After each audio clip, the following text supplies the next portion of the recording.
You're alive. To be honest, I wasn't betting on that outcome. You swallowed half the ocean out there.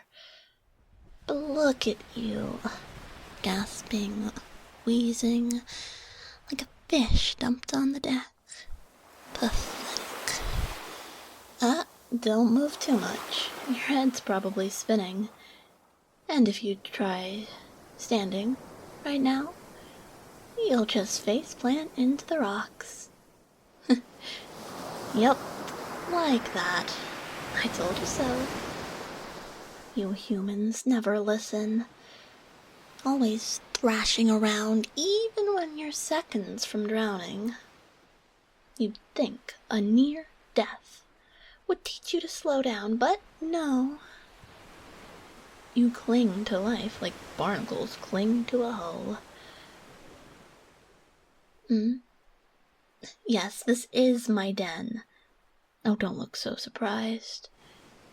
Did you think you washed up on a beach? Sorry, sailor. Luck wasn't that kind to you. You're deep under the cliffs. The kind of place search parties don't even bother with. And no, don't start asking where exactly. You wouldn't recognize the name. Humans don't map this far. At least not ones who live talk about it. Who am I? Always the first question with you. What's your name? Where are you? Are you going to kill me? Ugh, same tired concept. Fine. If it makes you feel better, I'm a siren. Yes, like the ones in your stories. Songs, lures, shipwrecks, all that. Though, don't get excited. I don't care much for singing. It's too much effort. My name. Call me whatever you want, really. Doesn't matter. Names are human things. I don't need one. Stay down. You're not walking anywhere. Legs like wet kelp. Besides, the floor's more forgiving than these jagged walls. And before you ask, no, I am not going to carry you around like some maiden.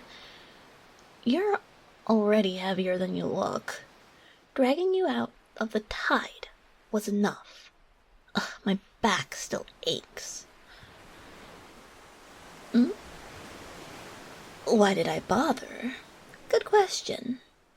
Usually, I don't. Most of your kind sink, and I let them. But last night, I don't know. Maybe I was bored. Maybe I wanted to see what kind of face you'd make when you realized you weren't dead. Oh, don't flatter yourself. It wasn't mercy, just curiosity. You remember the storm, don't you? Your ship breaking apart in the dark? The mast snapping like driftwood, the crew screaming until their throats filled with water. I watched the whole thing from the ridge. Like theater, except more real. And then there was you, clinging to the wreckage like a barnacle, refusing to sink. You looked ridiculous, but something about it caught my eye. Most sink quiet, but you fought. Pathetically, but still. So I pulled you out, against my better judgment. Oh, don't ask about the others, they're gone. Far gone. The ocean doesn't return what it swallows. And I'll be damned if I fight off those who made them their meal.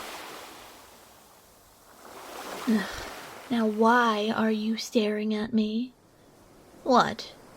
Are you expecting a vision? Let me guess, you imagined some radiant creature, hair like golden kelp, skin shimmering with pearls, voice dripping like honey. Right? Oh, that's the story sailors like to tell themselves. Makes it easier when they crash on the rocks. At least they think they died for beauty. Sorry to disappoint. I'm not here to play goddess. I don't braid shells into my hair or paint my lips red with coral. I sit here, I sleep, I drag things out of the surf when I feel like it. That's it. So wipe that look off your face. Reality, rarely, is as pretty as the songs. What am I going to do with you? Still deciding. You're not useful. Too weak to fish, too human to swim. Too soggy to look at. And I don't exactly need conversation from the likes of you. But you are alive, and for now I suppose that's enough.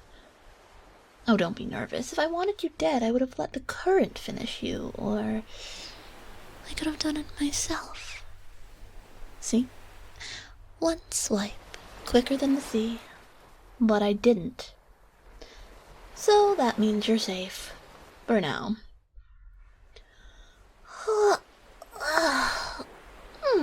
Humans are exhausting. All that struggle, all that fire just to keep breathing. Do you even realize how close you came? One more minute, and you'd been nothing but flotsam. And yet here you sit, glaring at me like I personally stole your ship. Maybe I did, but what does that matter? It's gone. I'll admit, though, even now you're a bit different. Most sailors, when they see me, start screaming, or praying, or both.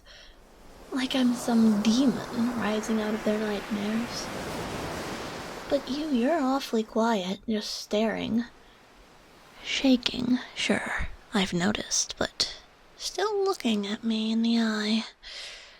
I can't decide if that makes you brave or just too broken to panic. Either way, I don't hate it. Silence is easier to live with. Here, a blanket. Well, not really a blanket, just some sailcloth I salvaged last month. Dry enough, wrap it around yourself before you freeze to death. What? Did you expect me to tuck you in? Please, do it yourself. Pathetic. But at least you won't die of cold. Would be a waste after dragging you all the way here. Let's see. Okay, this is how it's gonna work. You stay put, don't wander off.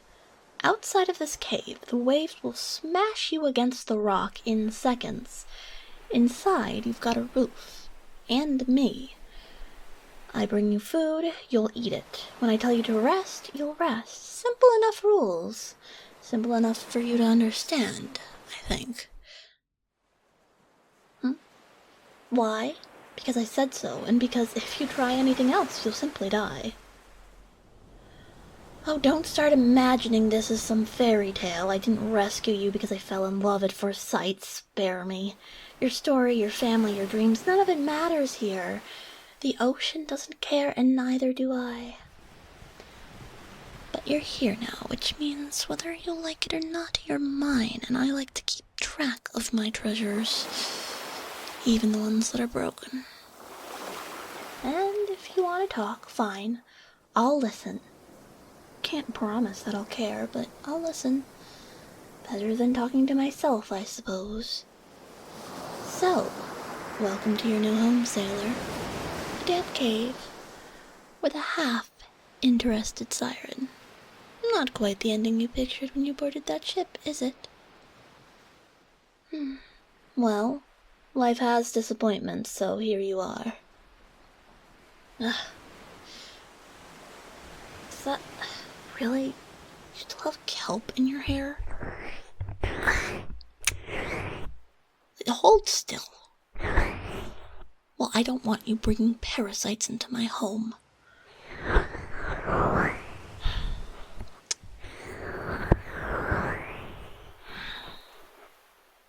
Well, see? My claws will nick you if you move, so stay still.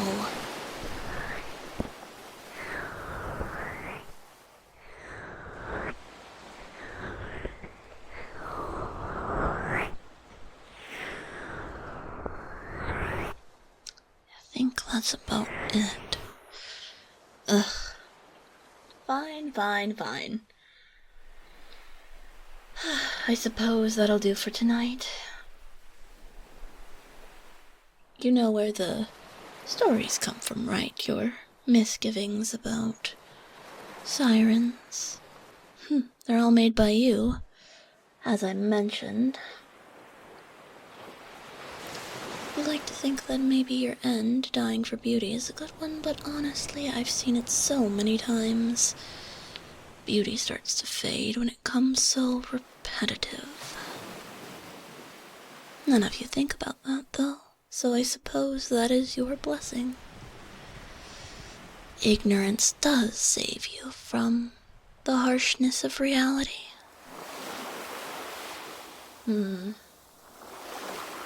Although, you could have been worse off. The sharks, well, to me they're like overgrown dogs. But when they smell blood, human blood, that is, they know exactly how to cause your end. You know, one of these days I might take you to meet them. I have a few that listen well enough, that is. Oh, please, like I said, they're dogs to me. Cute little puppies. But guard dogs can bare their fangs every once in a while. Like I said, just don't think about leaving, and you won't have to worry about that. Well, it's getting dark. Get some sleep, human. And when you wake tomorrow, remember, you're mine. And we'll see what use I make of you.